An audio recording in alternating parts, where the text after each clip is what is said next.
Hello বন্ধুরা, আজকে চলে এসেছি মাছের মাথা দিয়ে মুড়ি ঘন্ট রেসিপি নিয়ে। তোমরা দেখতে থাকো। আমি মাছগুলোকে ঠান্ডা চুলে ভালো করে ধুয়ে নিচ্ছি।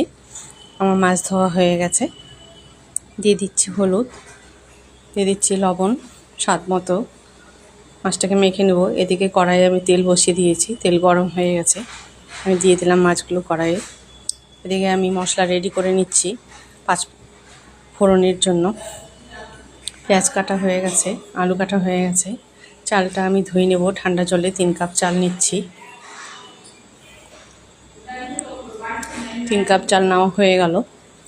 এবার ঠান্ডা জলে ধুয়ে এক সাইডে রেখে দেবো। এদিকে মাছগুলো আমার হয়ে গেছে ভাজা।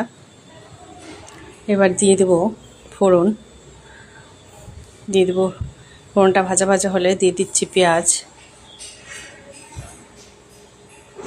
পেঁয়াজটা একটু লালচে ভাজা ভাজা হলে আমি দিয়ে দেবো আলু। এদিকে আমি মশলা রেডি করে নিচ্ছি।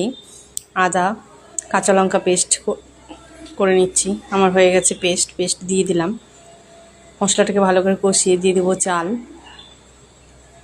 চালটাকে ভালো করে ভেজে দিয়ে দেবো তার সাথে হলুদ লবণ দিয়ে ভালো করে নাড়াচাড়া করে মাছগুলো দিয়ে দিচ্ছি।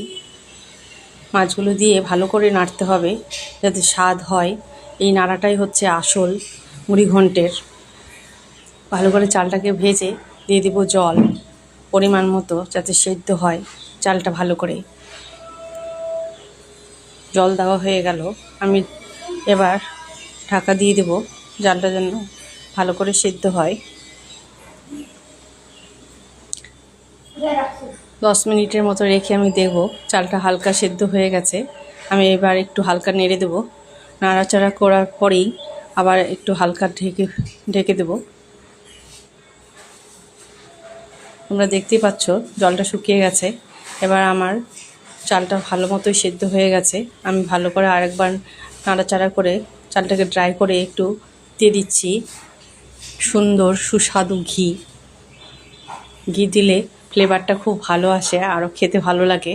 আমার হয়ে গেছে রেডি মাছের মাথা দিয়ে মুড়ি ঘন্ট। তার সাথে আমি দিয়ে দিচ্ছি কিশমিশ কাজু, সব দেওয়া হয়েছে, এটা দেখানো হলো না। আমার মুড়ি ঘন্ট রেডি। এবার আমি মুড়ি ঘন্ট সার্ভ করব। তোমরা দেখতে পাচ্ছ এই যে আমার মেয়ে মুড়ি ঘন্ট খেতে খুব ভালোবাসে। টাটা, তোমরা ভালো থাকো, সুস্থ থাকো সবাই।